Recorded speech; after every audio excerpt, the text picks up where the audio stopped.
Hi guys, it's Freya here. So today I will be musing about triggers in our daily life. So basically, we get triggered by everything around us. And there are positive triggers and negative triggers. Positive triggers make us happy. So, a situation occurs or we see something and it makes us feel good. Positive trigger, beautiful. We love we love feeling good. We love feeling good about our environment. So it's all good. So, but then there are negative triggers, which we don't like. Things we see, there's stuff like gets us triggered on TV, things we read in the news, things that friends say get us triggered all the time. Our partner triggers us negatively, and those triggers make us feel bad. So we either live with them and suffer them, or we go against them.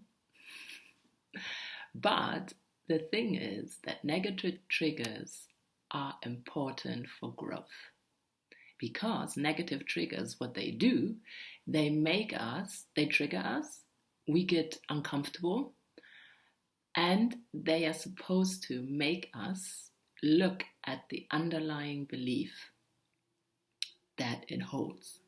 So it's basically, if we're triggered by anything, we're triggered negatively, it is an invitation to look at what we believe, sort it out, and the trigger is no more. But what we do, we get pissed off at the messenger, the person or the situation that triggers us. And then we get into this rant and get all mad and stuff, maybe until there's a positive trigger that makes us forget about the negative trigger.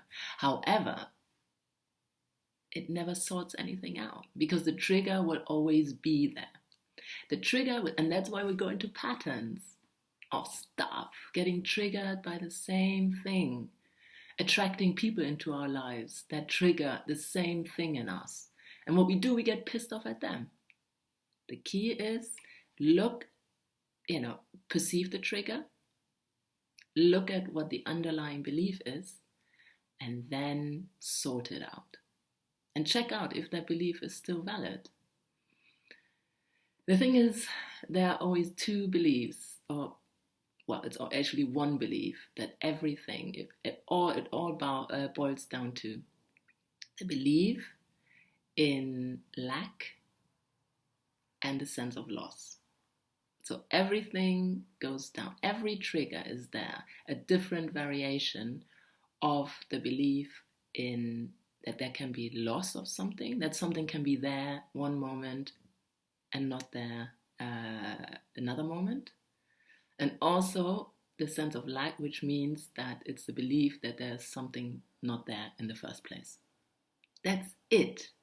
That's all it comes down to. And it's the biggest, and these two beliefs, of which is actually only one, comes in so many facets.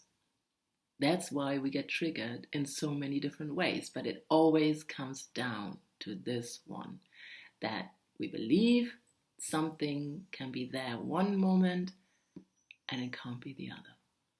So this is it. We need triggers in order to move on. So if you think like a trigger with a gun, it is just the moment before, it's the release.